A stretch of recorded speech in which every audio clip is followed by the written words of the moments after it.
whoever you are, wherever you are, hope you are blessed and doing safe. Ladies and gentlemen, greetings, family. Of course, I'm tuning in. You see me without the glasses off today, but if you're looking for some opportunities, particular advertisement opportunities, then look no further at the link at the bottom to my email address. You can hit me up for advertisement opportunities. We are supporting and promoting your businesses here on this channel. You can also, if you would like to donate and subscribe to our Patreon, a link is at the bottom as well. So you have multiple ways in which you can advertise with the platform by emailing me when we go on through our live stream. You also have access to premium content. Those that want to see premium content that you will not find here on YouTube or Facebook or Twitter, as I am suspended probably by now. You guys can check out the Patreon at link at the bottom. But advertisement opportunities, definitely email me, gavin.grich1@gmail.com for rates. And for the Patreon, it is the same as the YouTube channel. It is channel gboot2786. All right, I'll holla. Peace.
Born and raised in New Orleans, Gavin and his father created an authentic Creole-style seasoning called Nonnies.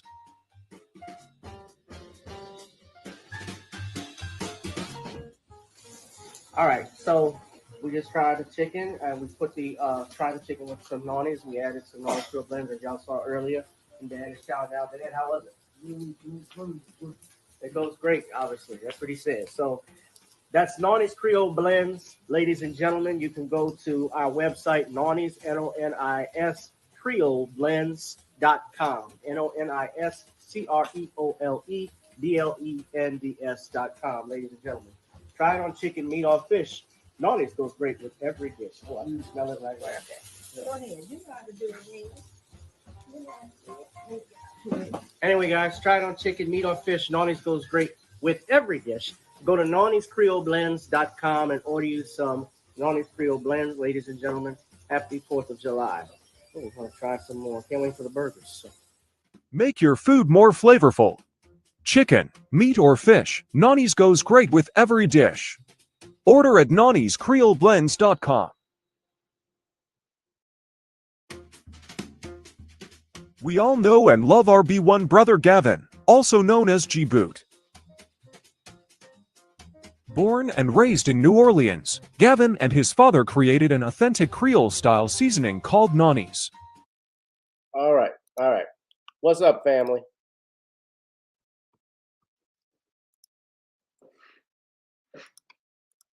Come on, start the camera. Oh, how we doing, family? Welcome, welcome, welcome.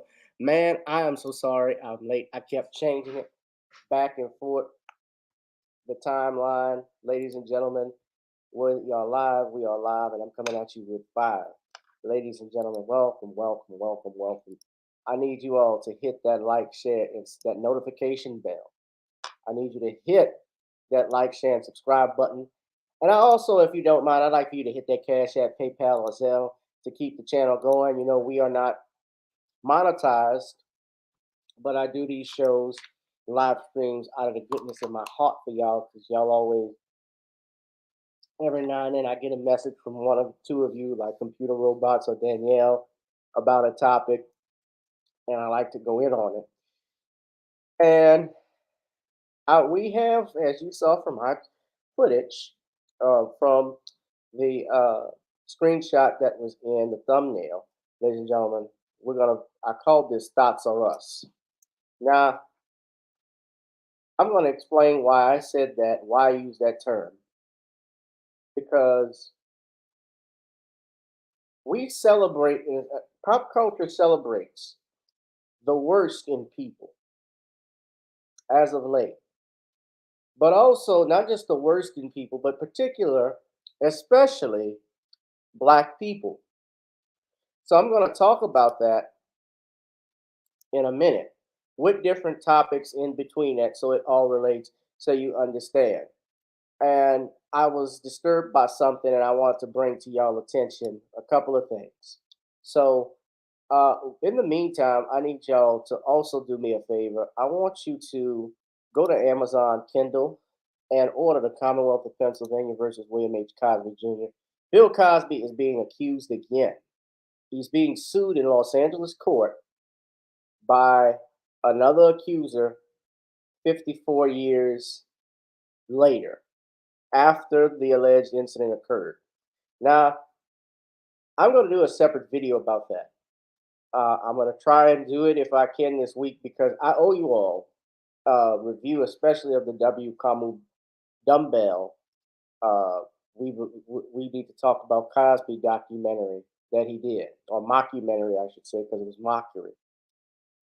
And in particular, this one accuser, we got to go over this one accuser who's come forward. I really need to have, and I'm going to reach out to him, but again, but brother Andrew Wyatt, who actually was on Viral Hip Hop News when he was talking about this. But 3 days later, 3 days ago, it was read that Bill Cosby is being sued under this from an incident that happened in 1969. Victoria Valentino, whose allegations are not new. I saw her actually a year ago when she gave a document, and she was in that W. Camus Bell documentary. But we got to go over it because what is going on, what you're seeing, ladies and gentlemen, is as Felicia Rashad described, this is the destruction of a legacy. So I'm going to talk about that, and I've seen a couple of people have already done videos on it. Harvey did a video. Uh, Dr. Umar Johnson did a video talking about how she came to collect some 54 years later. And the stories, under this look back law, here's the problem with that and these laws that you see across the nation. I'm going to explain that to you what a look back law is. It basically, since these laws passed recently in California, I believe it was in 2020 when they passed it. New York also has that law, and different states even have it. They've adapted these laws. And be mindful, the statute of limitations, even in California, as well as Nevada, I believe New Jersey, and some other states as well, as on the tip of my tongue, as a result of the Bill Cosby cases that were going on, those laws were changed.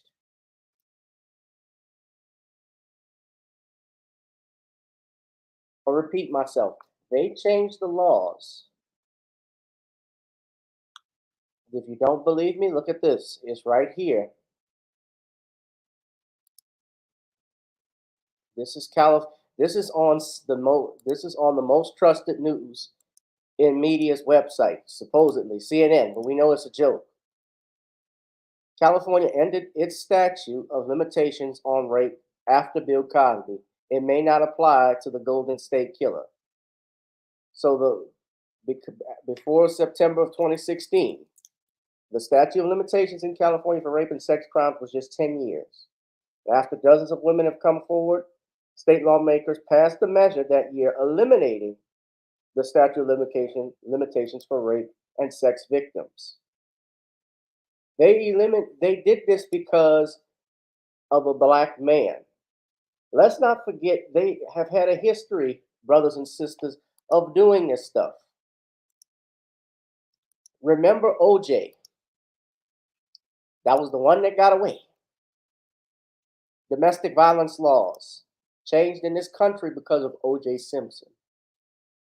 I think even in with Michael Jackson, I had heard this, but I can't confirm whether it was true.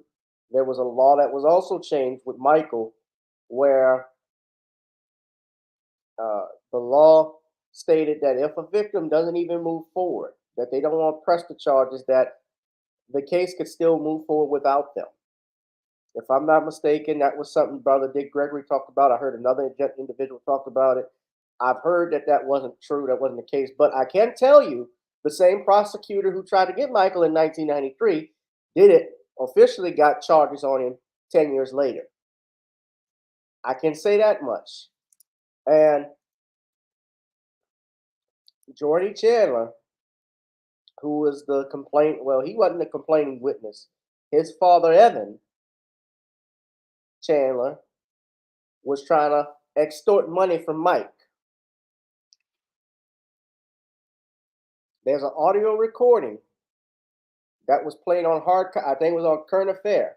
Y'all can go look at it. All the Michael Jackson fans that aren't here, y'all can go. Y'all know what I'm talking about. So we got to be mindful of these laws. You got to be aware of what's going on in your state.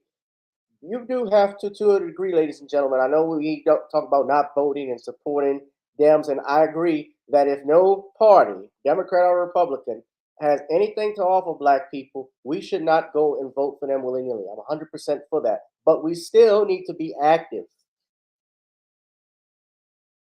in our politics locally and on the state level to know what laws are being passed, because that does affect you. It does affect you. Now,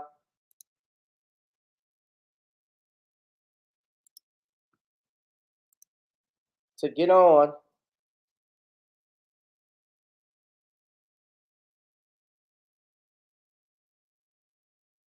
what we're talking about tonight, I said this is called Thots R'Us. And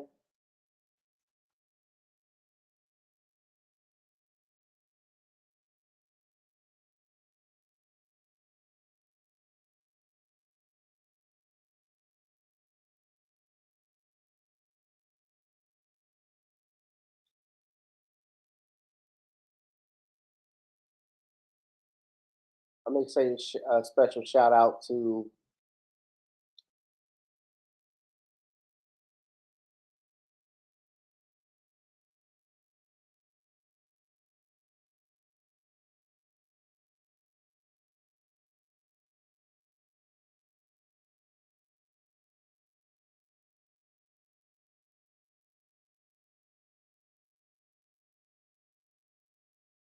sorry y'all.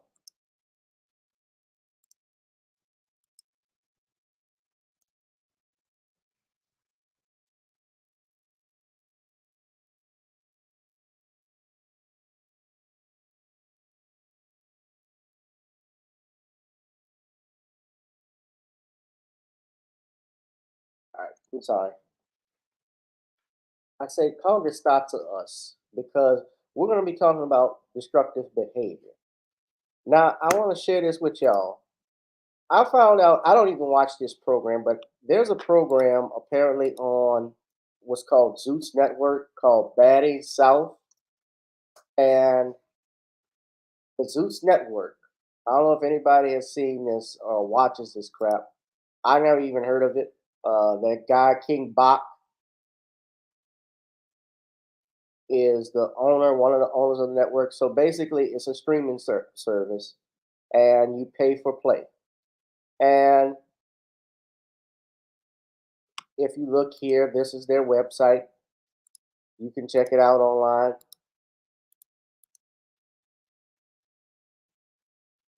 I'm I would curse a caution against it, but we like ratchet behavior. The Housewives of Atlanta, Loving Hip Hop, Flavor of Love. There's always been this ratchetness on television. And at first it was funny, but you now realize when you see stuff like this, and I'm about to show you why the world is coming to an end. So Ann Moore, I called her Angel. It's Ann Moore, is this Instagram model who has over 1 million followers. Now, she got busted. This happened. She was actually charged with indecent exposure. This actually happened a couple years ago. But recently was charged for indecent exposure. Now,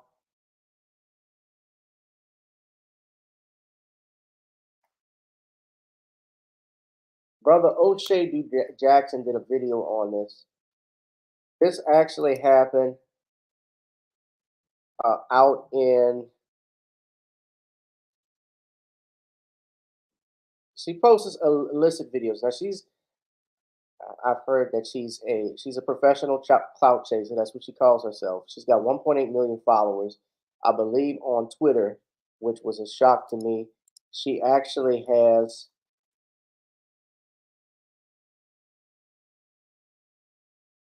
Unless she deactivated her, she has 210,000 followers.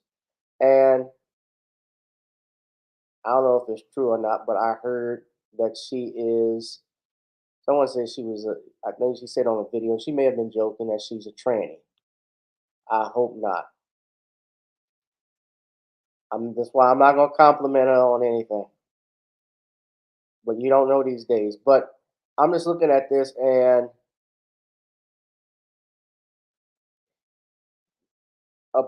supposedly, and I can't play. I don't want to play the video, but this is on Twitter. She actually, it's on her Twitter page. She retweeted it, so it's her. She is engaging in what looks like at a grocery store where she and another young lady, calls herself Yana the Freak, are sucking on a hot dog wiener in a grocery store. And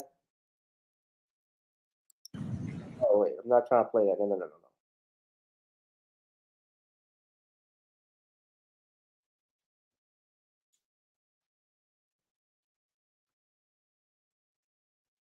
And supposedly, she was cited or arrested allegedly, and I have to say alleged because she is innocent until proven guilty, for indecent exposure.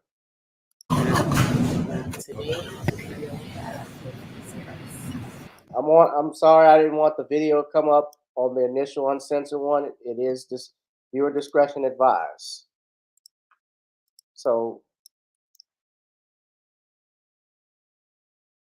it's not for kids.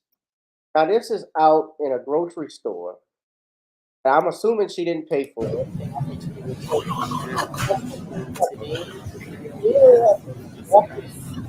You have kids around there. People and they do this foolish shit. Now, she apparently has a history of doing this, as I stated, because she got busted. She was certainly arrested and cited for indecent exposure back in 2020 when she did this. This is from thesun.com. She was an Instagram model, is heading to court after she performed a sex act on a gas pump.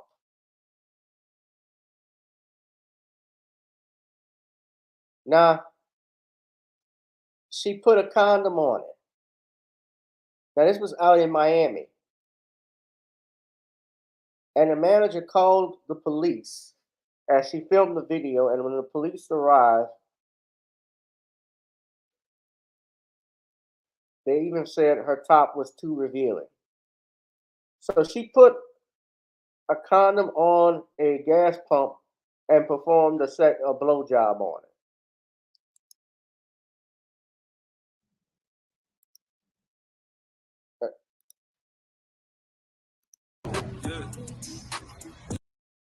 Now, I want y'all, there are kids that are around here, not even the fact that kids are around here. Why would you do something this trifling?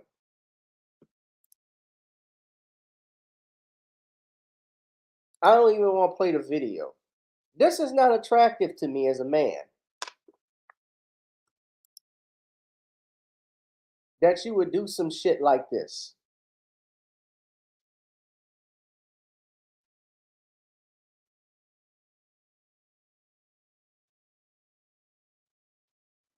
She even commented, she said, it tastes a little bit like oil. So that tells me she sucked oil before.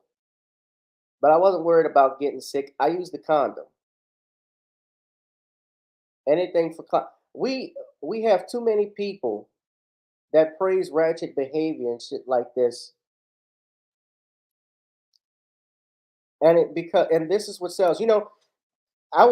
Sex sells, but sometimes it oversells. What's the joy? And I'll be the first. I'm hoping this is not a man. I don't think she is. I'm going on the fact that it's not. She's not trans. I hope not. This is not a bad looking girl. If this is a real woman, but stuff like this. This is hood behavior. This is embarrassing. Is this somebody, man, you would want to take home to your mother?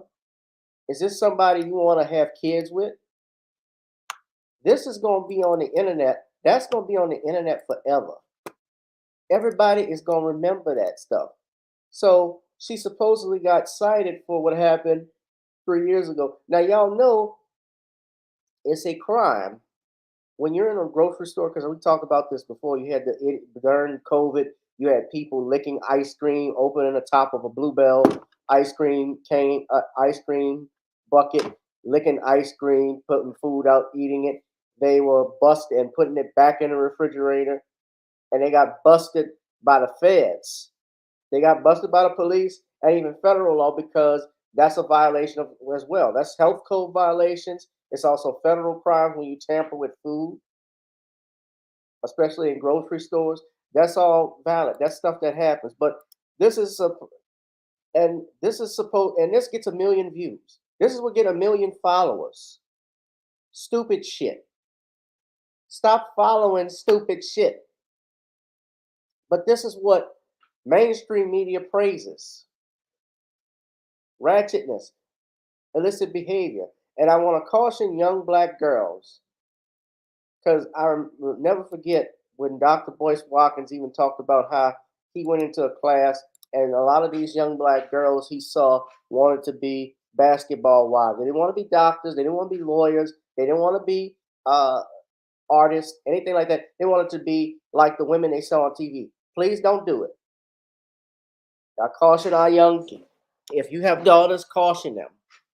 Do not follow this. Watch what they're watching, because this is an embarrassment. I wonder if her father and her mother are still around, if her parents are around, because that would humiliate me as a dad.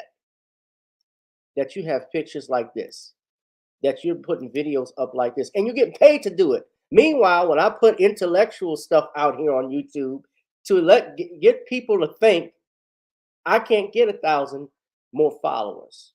I can't get 1 million views. I can't get hundreds of thousands of people following me. It's coming. They tried to censor your boy, but it's coming. But I'm telling y'all, don't follow a fool. The blind leading the blind, and she don't care.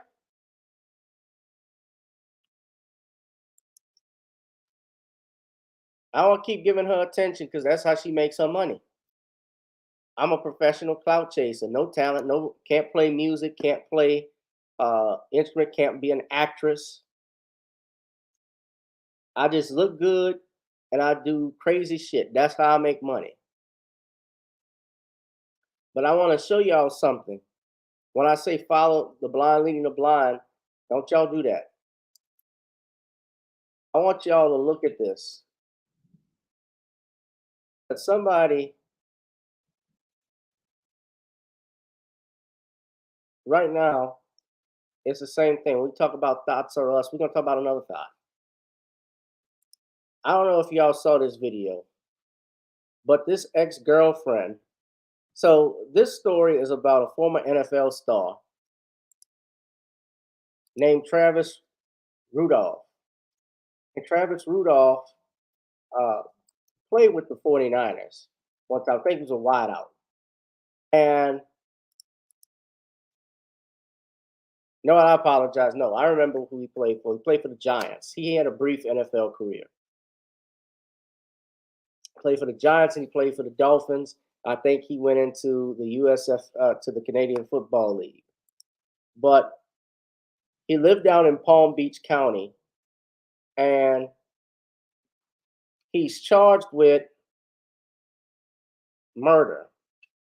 And basically what happened, he was charged with 1 count of first-degree murder and attempted first-degree murder, 3 counts, because his girlfriend was upset that he was having, I guess, affairs with other girls. She found out.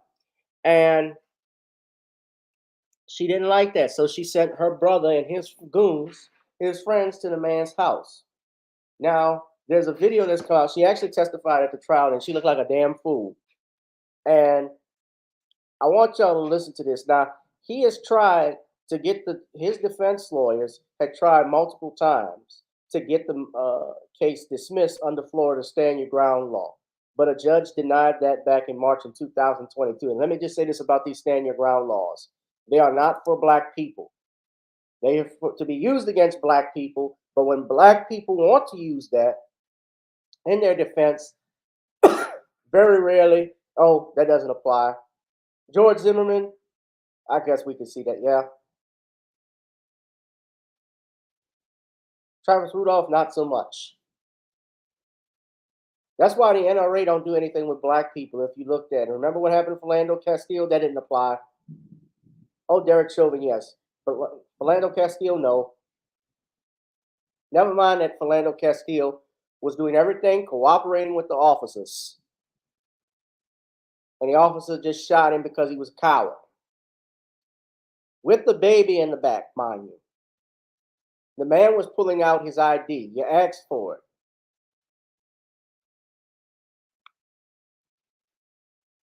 They still fired. But the defense team got the opportunity to cross-examine Travis Rudolph's girlfriend, ex-girlfriend. Now, here's the thing about her. She, to my understanding, at the time, was married. She was married to another man while she was dating him. And they came and confronted him at his house because she was mad at text messages. And she even said in a text message that she would shoot up his shit. Now I'm going to play different videos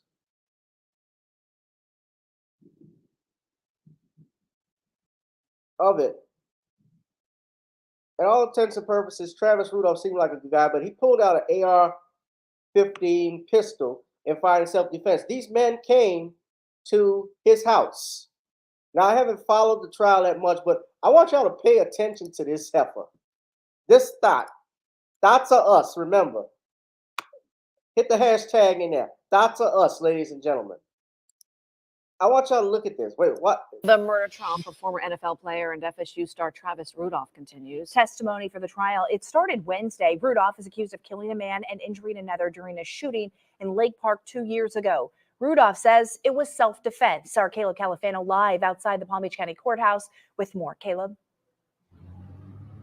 Well, it definitely was an intense morning here in the courtroom as the defense started their cross-examination of Dominique Jones. That's the former girlfriend of Travis Rudolph. It's also the same woman the defense cast some initial blame on the night of the shooting. Now, the defense going back through Jones and Rudolph's relationship, discussing financial situations, their future, Rudolph's future in the Canadian Football League, and what happened the night of the shooting. Jones walked through how she was, quote, more hurt than angry when she found texts from other women in Rudolph's phone the night of the shooting, but then immediately wanted to leave and not escalate it any further, alleging that Travis was the erratic one and wouldn't let her leave at first. When asked about texts sent to Jones' brother Keyshawn, one of the four men who confronted Travis the night of the shooting, Dominique says a specific inflammatory text she sent, which included the phrase "shoot up," was not meant as a literal threat, but was a text sent out of emotion. I was upset and my adrenaline was running and I said something that I didn't mean. That's the bottom line of that. I didn't mean for my brothers to do any of that. That's why when my brother left the house.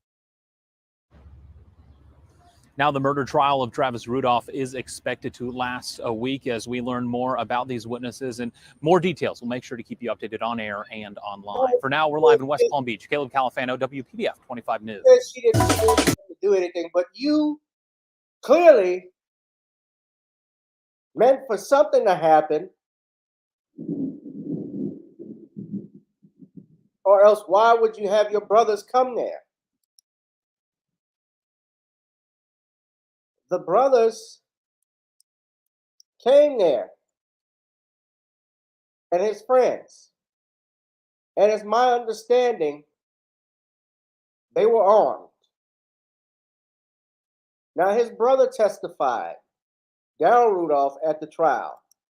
I couldn't even count how many times my brother shot because I was such in a state like thinking like this is my last day on earth. Former Cardinal Newman football star and NFL player Travis Rudolph's brother testified today about the night Rudolph shot a man to death and wounded another outside the Rudolph family's Lake Park home in 2021. Rudolph now facing a murder charge. The gunfire happened after Travis Rudolph got into an argument with his then girlfriend, followed by a group of men showing up at the home to confront him. Rudolph argues he fired his semi-automatic rifle in self-defense. Suji Nam joins us now live from the Palm Beach County Courthouse with more on how the defense team's first day concluded. Suji? Todd, and the defense brought its first witness, Daryl Rudolph, Travis Rudolph's older brother, to the stand as he described what happened on that fatal night. Now, the testimony lasted a little bit more than an hour today. Daryl Rudolph described the night of April 7th, 2021.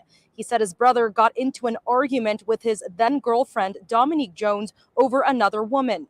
Daryl said the fight got physical and Dominique grabbed a Patron bottle and hit Travis on the head. Daryl referred to the jury several times throughout his testimony, saying Travis never slammed her and that they were trying to get Dominique to leave. He then testified a group of 4 men showed up to their home around midnight when a fight broke out. He said the group of men were punching and yelling. Daryl said he felt threatened and thought he was going to die when 2 guns were pointed at him and his brother. Soon after, Travis fired his gun 39 times. Daryl said his brother saved his life and remembers talking to Travis right after he and Dominique got into the fight. Frustrated with him because he wouldn't listen. I told him plenty of times since Valentine's Day, hey, you see how this girl beating on you? She's being very destructive. Tearing up things in mom's house, and you ain't listen to me like you. I told him, he basically being stupid for keep bringing this girl over to mom's house, knowing that is causing chaos. No, sir. And during the cross-examination, state prosecutors questioned Daryl's testimony, clarifying some of his story did not match with previous testimonies. They also asked him about Travis and Dominique's relationship. The trial will resume on Monday at 10 a.m. next week. We, of course, will bring you all the updates, both on air and online. Reporting live in West Palm Beach, I'm Suji Nam for WPBF 25 News.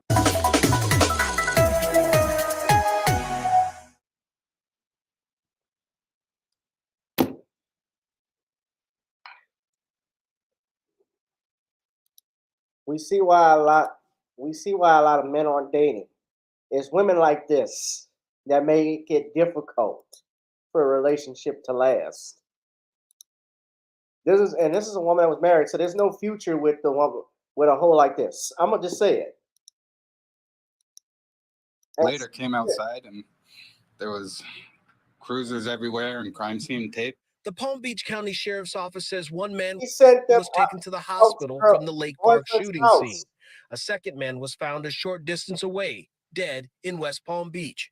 The man they have in custody on charges of first-degree murder and attempted first-degree murder is 25-year-old Travis Rudolph. You may recognize him because he was a standout athlete at Cardinal Newman High School, a school that would later honor his jersey, after Rudolph became a star wide receiver in Florida State and later signing in the NFL. His life has also been touched by tragedy when his father was killed in an accidental shooting in 2017.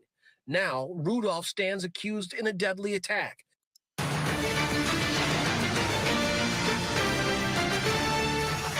was a one-time professional football player, and now his then-girlfriend were in a heated altercation with four. Yesterday, you testified to this jury on direct examination that Travis manhandled you, right? Mm-hmm. Yes. Yes? You've also testified that he picked you up off your feet and slammed you to the ground 2 times. Is that correct? Correct. Is that correct? Correct. So he literally picked you up off your feet and then slammed you to the ground on 4 occasions. Correct. And you testified that he was disrespectful yesterday. That's the moral of the story. Is that correct? Correct. Isn't the moral of the story is that you sent your brother and his friends to go kill Travis? No, the moral of the story is him putting his hands on me. That is really the basis of everything. And I didn't send my brothers to kill him. No, you just sent a text to go shoot up his right? I didn't say shoot him. You sent a text to go shoot up his right? Correct. Tell the jury what is. When you're angry, you say things. I'm sure everyone in this courtroom has said something when I'm trying to speak. If you want me to answer your question, you have to let me answer your question. Well, if you were responsive to my question, I wouldn't have. All right. Answer the question, please. Okay. Can you repeat your question? The question was, what does mean in? Now you hear this woman? She said, "Oh, I didn't mean for him to shoot him. I meant his shit." That's literally what you said. You actually still meant to inflict violence. When you damage property or do something that's still violent behavior, that still shows a tendency and inclination to violent behavior. It is violent. Even if you are not physically attacking a person, you're attacking their abode while they're present. Yes, that is violent, stupid. She was not charged with anything, Derek. Nothing. To my knowledge, she was not charged. In the context of that. And I think the reason she was not charged was because, if I had to guess, she is the main witness in the case in chief for the state. That text. Anything but him. Okay. So it could have been his brother. No. It could have been the house. Nothing violent toward a person. It could have been his mother's house, right? I was upset and my adrenaline was running and I said something that I didn't mean. That's the bottom line of that. I didn't mean for my brothers to do any of that. That's why when my brother left the house, he did not have a firearm on him. So you're not answering my question again. Okay. You told the jury that meant anything other than a person, right? That's what you just told them. You remember that? Okay, can I clarify the jury? Finish my question. Okay. Didn't you just tell the jury that meant anything other than a person? Yes or no? I would like to clarify that. Well, answer yes or no, and then you can clarify. Did you not just tell them that? I did tell them that, but I want to clarify what I mean. Go ahead.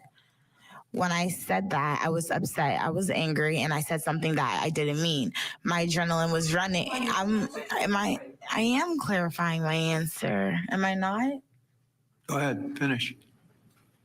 So I was upset, and I ended up saying something that I didn't mean. Like, people say things when they're upset that they don't mean all the time. But since the situation has happened, it obviously blew up 20 times more. But I didn't necessarily mean for anything to happen to Travis, his family, his house, or anything. It was like my second home. I would not want anything to happen there.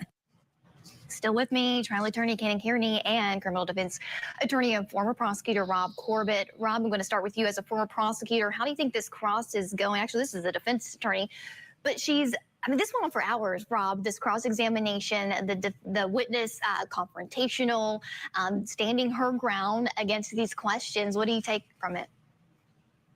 As a defense attorney, this is an excellent cross for the defense. She is getting out the points that she needs to make to advance the theory of her case. As a prosecutor, I would be concerned a little bit because I wouldn't want her to come off as combative as she seems at times when she's answering the questions. But also as a prosecutor, what I anticipate they would do, or what I would want to try to get out on redirect, is that although she may have sent, or not may have sent, she did send these text messages to her family. The defendant was not aware of those text messages. So it does show that the victims may have gone there with bad intentions, but they haven't established the defendant was aware of those text messages, and the defendant's state of mind is what is crucial in a self-defense case.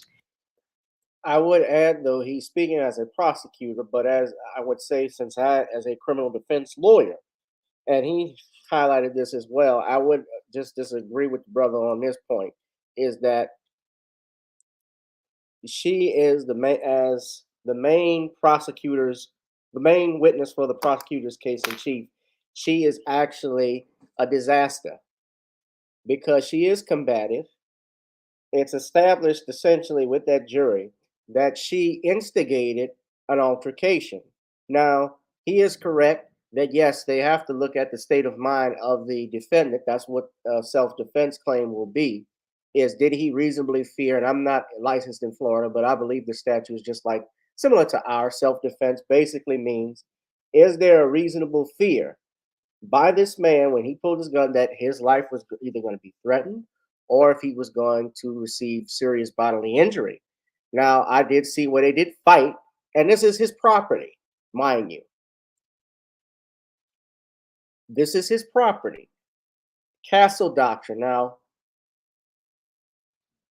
when the altercation occurred, at that point, that's when all bets are off. But this woman, that's a great. I'll finish the video, but this is a. I hope the jury is paying attention to this. And the woman, obviously, this is a narcissist. She shows no remorse for her role. She wants to blame it on everyone else, but she was the one that. Point I'm sure the defense will want to bring out, and in self-defense, it's crucial what the defendant was thinking and feeling in those times that he pulled the trigger, right, Cannon? I mean, this is Florida. This is a stand your ground state. I believe he did fail at the stand your ground phase hearing, so it went to this jury now. And these are 4 men that came to his property, right? They came to his home, and I'm sure he's going to say he felt threatened in that way. Cannon, what do you take from this cross-examination of the ex-girlfriend? Well, Chandler, I just want to start by saying you are correct. This is Florida. This is a stand your ground state. We've seen many times in many different cases where stand your ground has been acceptable for certain individuals. Well, now we have a gentleman at his castle, at his home, 4 individuals pulled to his home, and he's not able to use the same defense that others that we've seen on national television be able to use. The question is, why is that?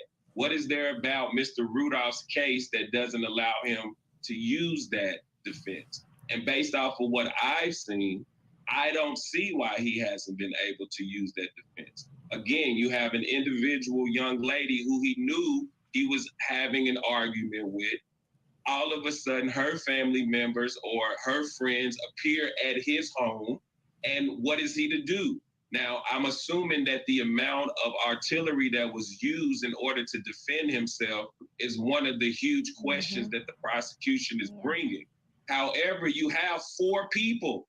This gentleman is not a sniper in the military, 1 shot, 1 kill. So how does he know how to defend himself except for to do what he knew to do in that moment? So again, based off of what I've seen, I don't think that the prosecution wins this case. In fact, I don't even know why there is a case in the first place.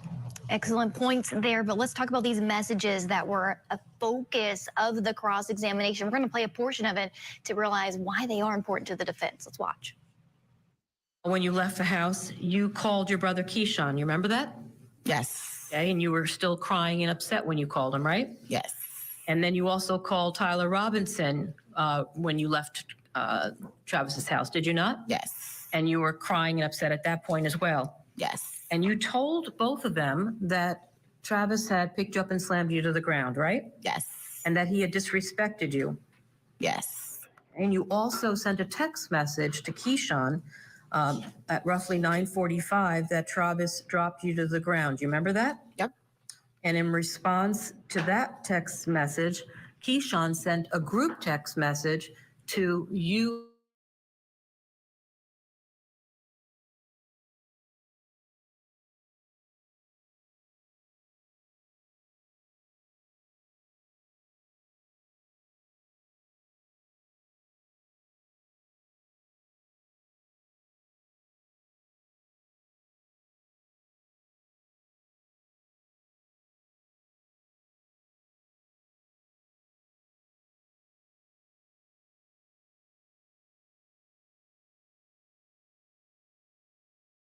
So that it's not available for the jury to see.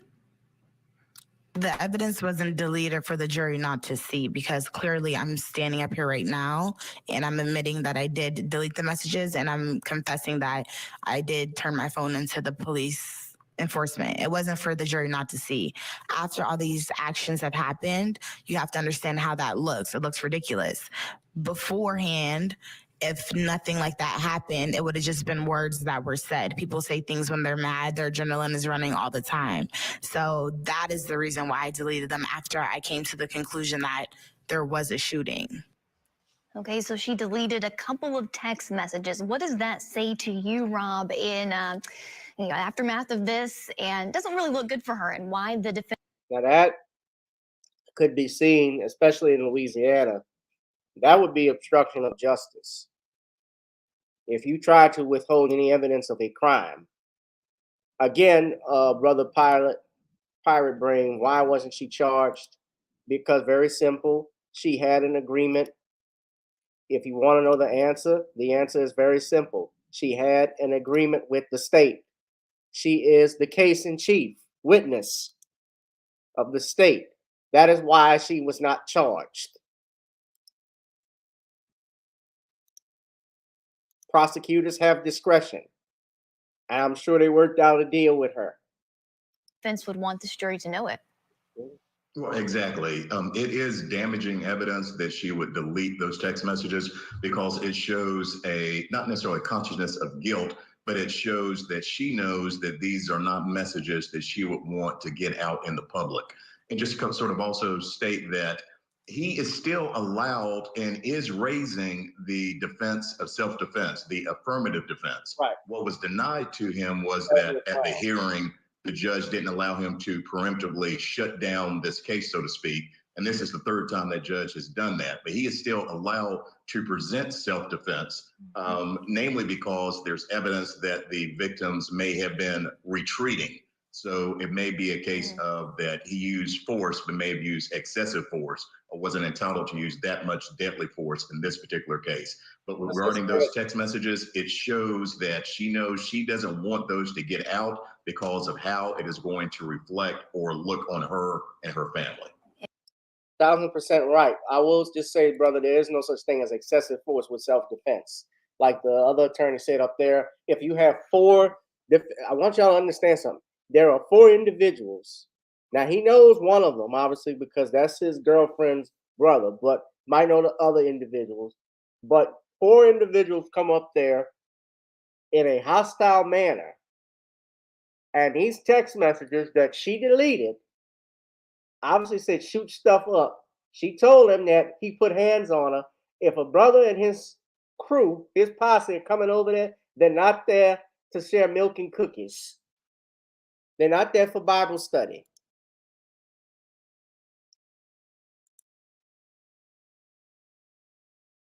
Bullshit. This hoe started this mess.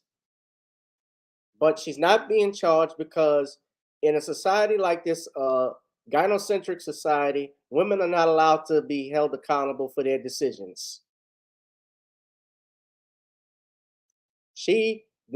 This women, especially in particular women that exhibit destructive behavior, narcissist behavior like this, they're allowed to flirt. They're allowed to get off scot-free.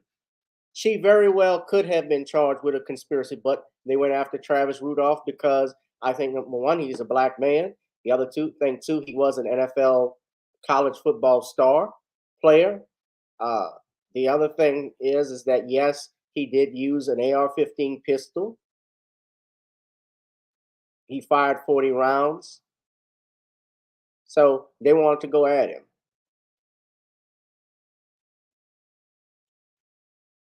There is no such thing, though, as excessive force. If you have 4 people, trust me, 6 bullets necessarily ain't gonna stop it. In Miami, Florida, there was a shootout between two criminals and the FBI, and the FBI agents, they were killed. Several of them were killed. This was in the 80s, and they had and were armed only with snub-nosed guns, 6 shooters. The weapons that those criminals had, they had rifles. Now those guys were killed as well, but the point was that their weaponry was not equipped to deal with just those 2 individuals. So it was a long shootout. So the department and the FBI, they actually changed laws and changed regulations about the type of ammunition, the type of guns that agents can hold. They can hold more than 20 rounds in a clip, magazine in a gun. They allowed that stuff now. Otherwise, if they had a shootout like this, everybody would be going home in caskets. They did the same thing in LA back in the 90s when they had the bank robbery. The LAPD were outgunned. They had to go to the gun shops to borrow weapons to fight back.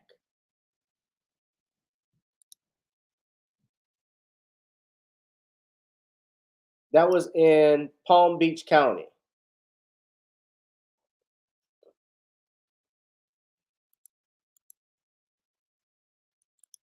But y'all, please hit the Cash App, the PayPal, or Zelle. I got one final topic where we're dealing with these Thots R'Us, and this is a tragic situation. Don't take lightly that happened. A young lady named Lamora Williams. Now, this is out of Fulton County, Georgia, Atlanta. She is set for trial. Out in Atlanta, they're actually going to hold a special hearing on when they can get a trial on this matter. This actually is an old case from 2017. It's a tragic case, sadly, because two babies by the name of Jakarta Penn and Keontae Penn, 1 and 2 years old, were killed by their own mother, Lamora Williams. Now, I must say, of course, all suspects, especially when I talk about crimes on here, they're innocent until proven guilty. Believe this woman, though, confessed to it. Of course, from what I'm hearing, and one of the arguments probably that will be raised is some type of insanity defense, because Lamora Williams' own mother has stated that she's had a history of mental issues even before this. But Lamora Williams is accused of killing her 2 children by putting them in an oven. These babies were burnt alive. These are the toddlers. That's Keontae, beautiful kids. Keontae and Jakarta. Respectively, they would be 6 and 7 years old now.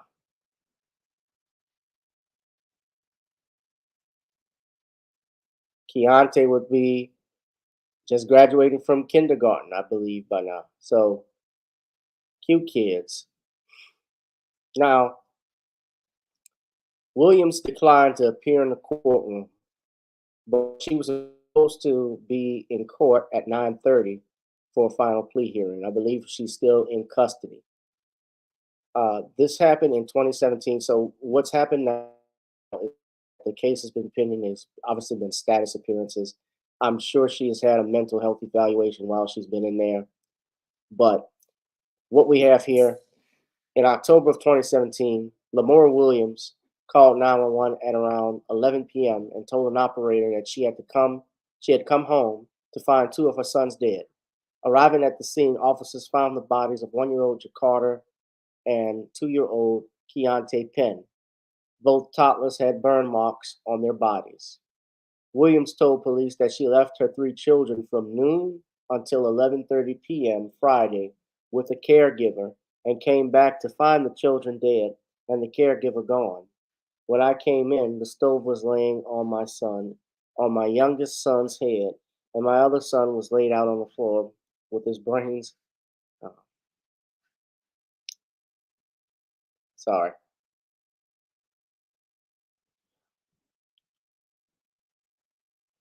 They say Williams was heard saying in the 911 call, she basically described the scene. She didn't know what to do. I came home from work, and she found her son's lying there dead.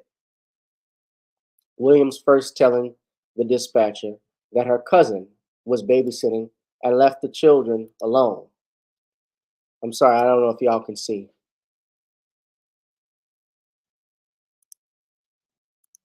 Can you? But then she asked the operator, and this is what I believe did her in and probably raised the suspicions on her, was that, in the 80s, the shooting was in Miami, Pirate Brain. She said, "Could you please help me? Can you please tell me? I don't want to get locked up because this is not my fault. I had just come home from work."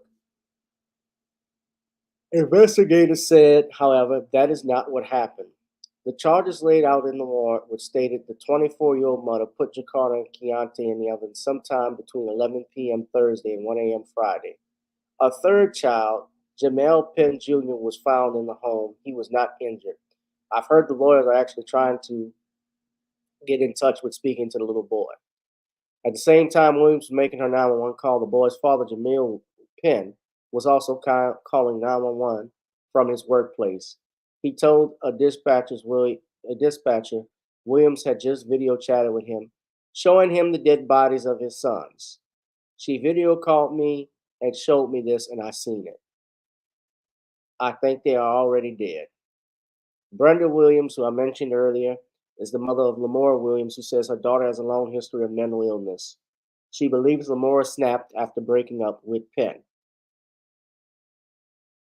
They say that she is facing 2 charges of murder, as well as charges of child cruelty, lying to police, and concealing a death. And she has remained, as I stated, in custody at Fulton County Jail since her arrest. Outpouring of support for the father of 2 Atlanta children found brutally murdered. This is a video. This is the father, Jamel Penn. Police discovered the bodies of toddlers Jakarta Williams and Keontae Penn's bodies in their Southwest Atlanta apartment on Friday night. According to the arrest warrant, Lamora Williams killed her children by placing them in an oven. Fox 5's Deidre Dukes has more on how the community is really helping these grieving family members. And just a terrible, terrible crime. And really, Jamil Penn dealt a double blow with the murder of his sons, allegedly at the hands of their mother. Now, he talked about the devastating impact this has had on his family during his appearance on the Ryan Cameron Morning Show with Wanda Smith. That was on B103 this morning.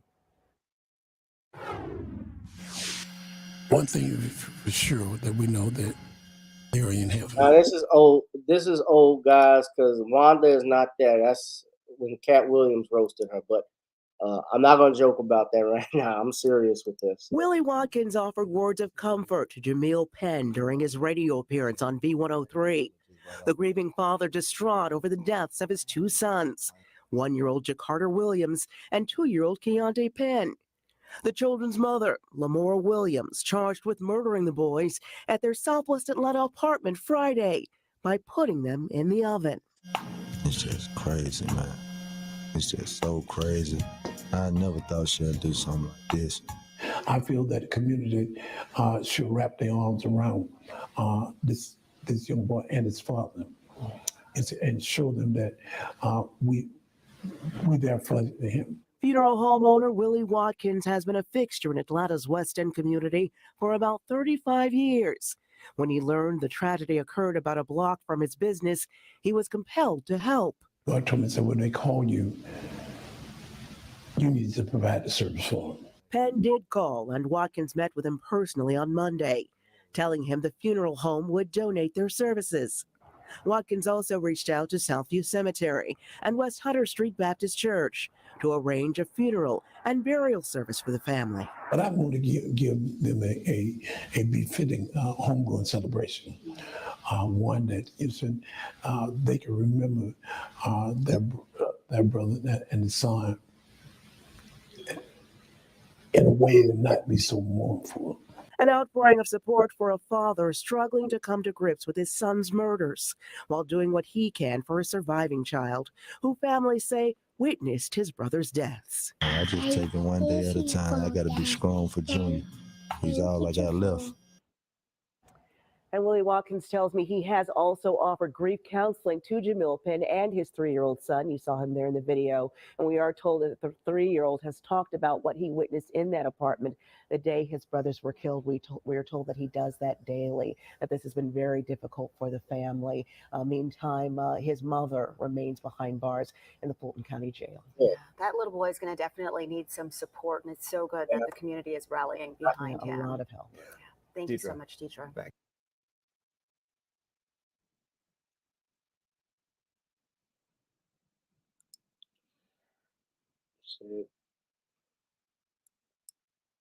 They gave him an overdose. You know, I saw something like that. I didn't read all of it. I didn't get a chance to read into it. It might be something to talk about on the next broadcast. Pirate Brain, I'm gonna look into it. But no, you said they got an overdose. Allegedly. You gotta say alleged. You gotta be careful when you're on this. I've heard of something like that. I'm gonna have to research it a little bit more. What pharmacy was it at?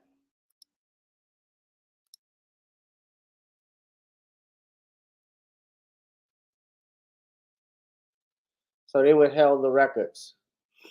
All right. I'm gonna look into it. But this is a terrible, this is just a tragic story. And I'm gonna say this: the mother, if she is mentally insane, see, I'm gonna explain something to you all, the legal thing. When someone is insane, what happens is there are 4 pleas you have in American courts. There's, of course, not guilty. There's guilty, nolla contendere, and not guilty by reason of insanity. Now, the difference between a person being found not guilty by reason of insanity and guilty is is obvious. And the main thing is that if you're found guilty, then you do time and hard labor for life, for murder, something like that. Versus by reason of insanity. And let me be clear: this legal advice doesn't an attorney-client relationship. I am a lawyer, not your lawyer. What it does is that you are found guilty for we found not guilty by reason of insanity. What it means is that yes, you caused the person, you are guilty, but you did not have the acquisite is a specific intent crime. If you are a person who has split personality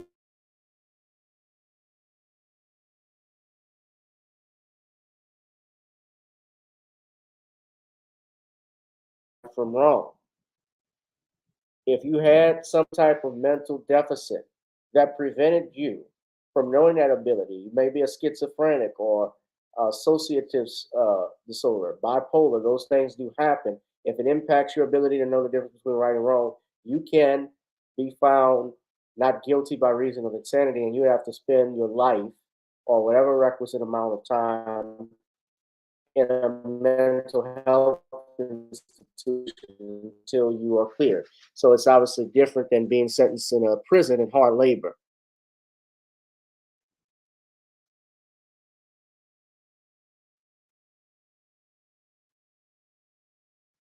I wouldn't vote for Larry Elder for dog catcher of the year. What the hell is it? The only thing that nigga can run for is for the bathroom. Racist bastard. That self-hating Negro. No, I wouldn't vote for him at all.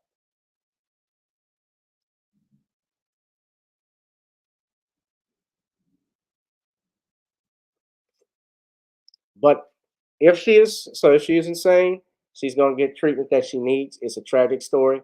If she is not insane, is doing this, then they need to throw the book at her to the fullest extent of the law. I'm a criminal defense lawyer. I believe in the presumption of innocence. I believe she has her day in court. That doesn't mean that I'm against crimes like this, that I don't think that there should be laws against this. Of course, there needs to be. This is a 24-year-old woman who killed her babies and apparently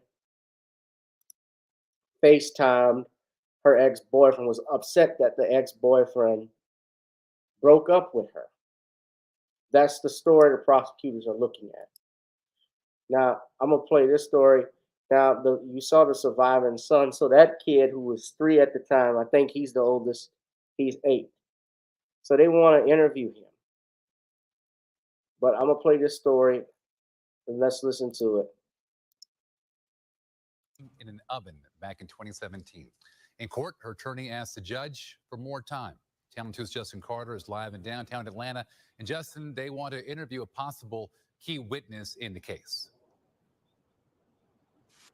Yeah, Fred, Lamora Williams' attorney told us right outside the courtroom today that he needs more time because he wants to interview her 3rd child who was there at the time of the incident.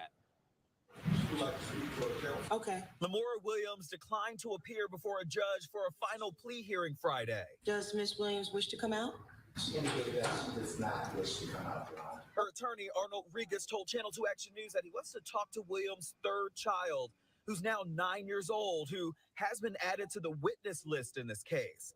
It was October 2017. Lamora Williams called police and told them she came home to find her youngest sons, 1-year-old Jakarter Penn and 2-year-old Keontae Penn, dead. She blamed it on a relative who was caring for them, but police say it was all a lie. Police say they were placed in an oven. Autopsies revealed both were burned. She then video called the child's father, and this is what he told us back then. It was like a real horror movie. I mean, it was a Friday the 13th. Her sister told us that she had a history of mental illness.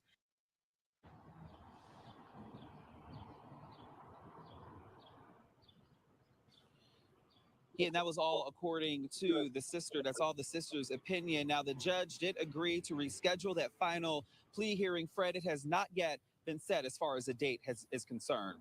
We're live here in the Fulton County, right outside the Fulton County Courthouse, downtown Atlanta. Justin Carter, Channel 2 Action News. Justin, we'll keep following the story. Yeah. So it's a tragic situation, family. But these type of women, I'm gonna say this: if she didn't have mental issues, let's say she she did this intentionally. She's a nasty, vicious, vile, murderous bitch that took the lives of 2 babies.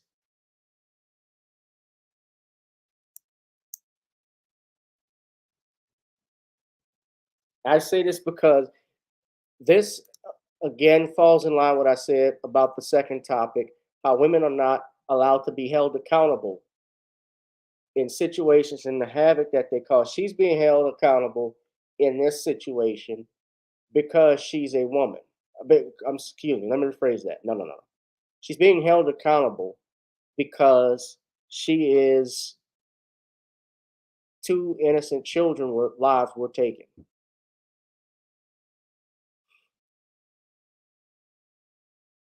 Unlike what you saw with Dominique Jones, because she was testifying on this.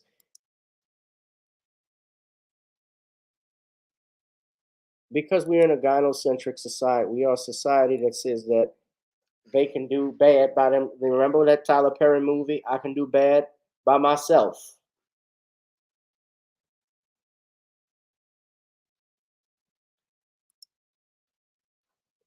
Our court systems are fractured.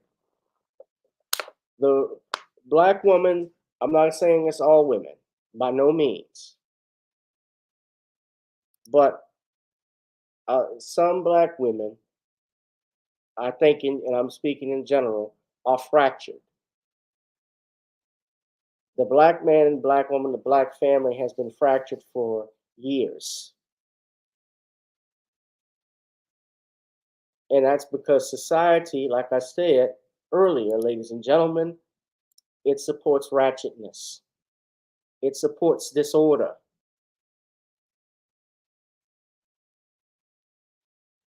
Thoughts are us. We got to decide what we want to be as a people and what direction we're going to go. We're asking for our rights. We're asking for reparations. We're asking for respect.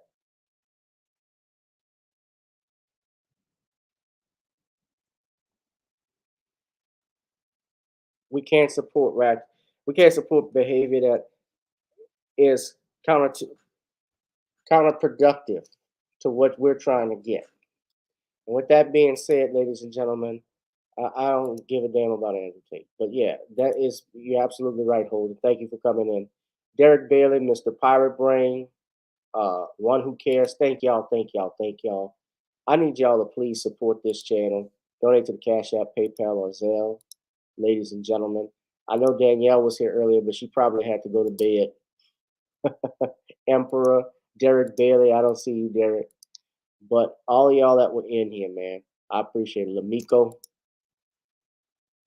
thank you, thank you, thank you, thank you. I'm gonna wrap it up, y'all. I won't tell you before I leave. I will be out in the LA area. I'm actually I share it with y'all on my on the YouTube channel, the page I'll be on, the place I'll be at the Comedy Chateau at this comedy festival for a few days in LA. So link up with me. If you're out there, family, the Comedy Chateau is out in North Hollywood. So I'm looking forward to being out there for a few days in LA. The other thing, I will be back soon for Saturday. We are back, ladies and gentlemen. G Rich Productions is putting another banger. We got the pre-Father's Day Laugh Your Butt Off. We got that show coming up. We got the tickets. We got all we need, ladies and gentlemen, is for y'all to come on out on June 17th. My family that is out in the New Orleans area, out June 17th. 2, the pre-Father's Day, laugh your behind off. That's the actual saying. Pre-Father's Day, laugh your behind off. Ladies and gentlemen, literally, your ass is going to fall off, man. Women, y'all going to enjoy yourself. This is the lineup. We got a killer lineup of 23423. I see you. Thank you. I acknowledged you. That's coming up. We got Reggie Raw, Nature Boy is your headliner. Jeff Vance. Jeff Vance runs actually out in Ascension, a Lunchbox Comedy, and Rough and Jokes. So Reggie Raw, Nature Boy, Jeff Vance, and Rough and Jokes. It's going to be a great night. You can get your tickets right now. $15, ladies and gentlemen. $17.85. Y'all need to come on out and enjoy the show. It's going to be a great one. We have always put out great dynamic shows, G Rich Productions. I need you out there. I need y'all to buy them tickets right now. We're going to put the link right in the chat. So you copy and paste. If you're in the Louisiana area, if you're going to be in New Orleans for Father's Day, please come on out. All right. I'm going to roll out of here, y'all. It's been a good night. Thank y'all for being with me. Love y'all. By the way, it is Black Music Month. Keep that in mind because they got other stuff going on. But Black Music Month. And also, I got to acknowledge, ladies and gentlemen, I got to acknowledge this. Today marks the 7-year anniversary, unfortunately, of the passing of our brother Champion. The first man to ever win the heavyweight championship 3 times, Muhammad Ali. Had he lived, he would be 81 years old today, but today marks the anniversary. Yesterday was the anniversary of Brother Muhammad Ali's passing. And we want to honor and respect him for what he has done for our community, for our world. He is loved, he is missed, and he's still pretty. I'm the prettiest face in boxing, Howard Cosell. Everybody talking about Joe Frazier with Malaysia. Well, I appreciate it, 23423. But We remember you, Brother Ali. We miss you. We love you, wherever you are. All right. Uh, and as it is Black Music Month, ladies and gentlemen, one of my favorite artists I love is, since it's Black Music Month, is to shout out to Dwan. Dwan B out in LA. I can't wait to link up with him. I hope he's coming out. But one of my favorite artists that I think a lot of people don't talk about is he did something today is the maestro, Barry White.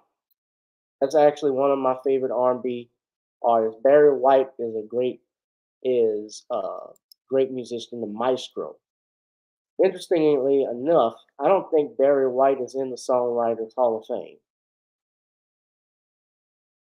But we got to honor our brothers and sisters. We can't depend on others to honor them. We should make a Hall of Fame. It's in a Rock and Roll Hall of Fame, but Barry White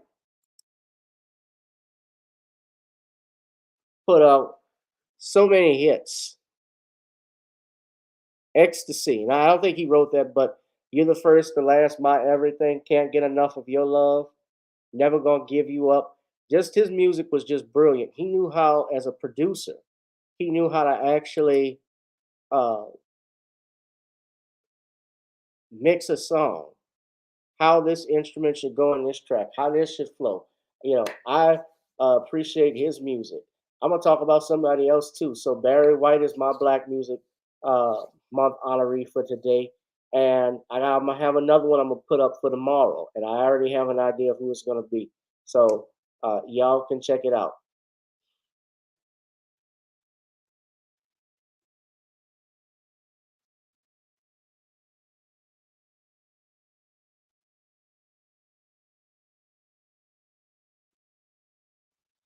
All right. So I'm out, family. I love y'all. Be safe, be blessed, all right?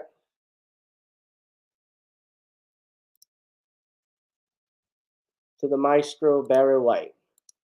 Ali even called him the heavyweight champion of music.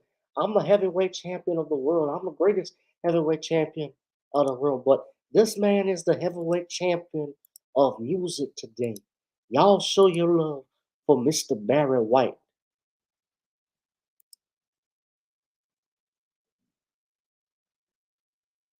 From Galveston, Texas.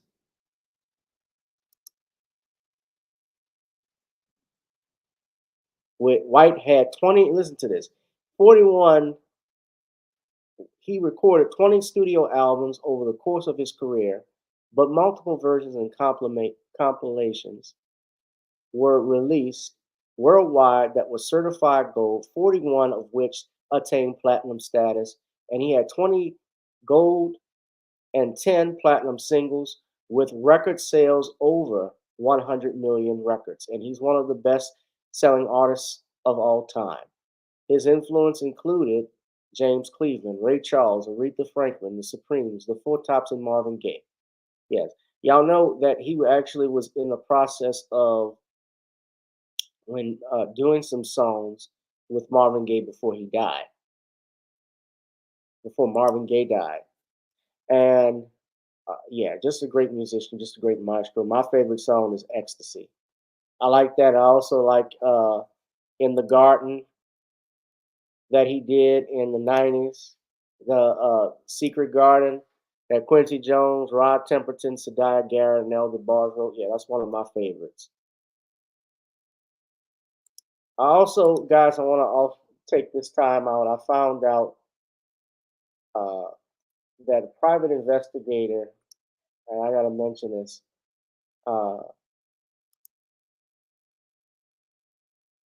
I have been on his show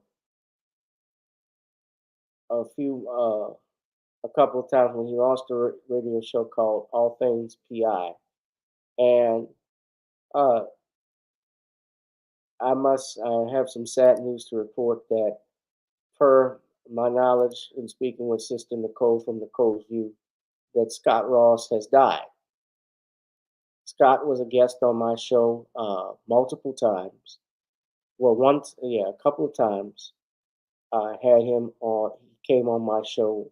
Particularly, we talked about the Bill Cosby case, but also how he was an author and writer, and his work as a private investigator. I spoke with him about, and Nicole told me that she had put on her page that it was with sad news that Scott Ross had passed away. And I hadn't spoken to Scott since probably last year was when I talked with him. I told him my book was out, and he actually uh, gave me some advice about writing my book. He actually proofread it, and he went through and gave recommended um, retractions as well as additions that I should make, how I should structure certain chapters. He enjoyed overall the book as a read, but he was trying to help me out. And I didn't know the cause of death exactly. I don't know what happened, but it happened this past May that Scott had passed on.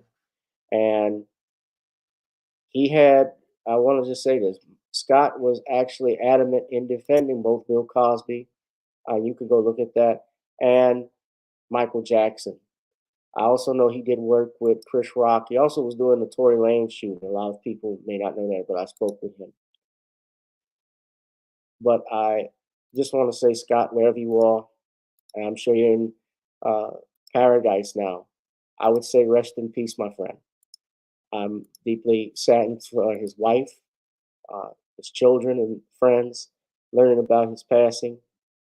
But I'm sure that he is in a better place and he's made the world much better. Thank you for your work in the Michael Jackson case. Thank you for your work in the Bill Cosby case. And he was he had no chaser. Straight talk, no chaser. That was Scott Ross. I remember when I was talking with him and he was even talking about the private investigator who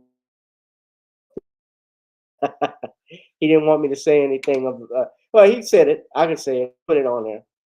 But I mentioned it in the book. He gave me some great information. So I'm sorry to hear that he passed. I wish I'd reached out to him beforehand. But Scott Ross, rest in peace. I reached out to Tom to talk to him. Tom, I think was representing Danny Matheson in his rape trial. So I hadn't heard from Tom. But I'm devastated. I'm saddened to hear of his passing. And just rest in peace, my friend. All right. Well, that's it for me, guys. It's been another edition of Random Topic Sundays. Thank you, 23423. You say I'm the funniest comedian. I'm trying to get to be the wealthiest comedian, but in order to get there, you got to be funny. So thank you for that compliment. Shout out to my friend Brandon Haynes. I actually was at his show tonight. That's why I was starting late. He allowed me to do a guest spot, and I came on and killed. But thank y'all, ladies and gentlemen. We'll be back Tuesday, hopefully. And I'm going to see if I can get a couple more people to come on this channel. So you guys be safe. Be one, be safe, be blessed. Peace. I love y'all.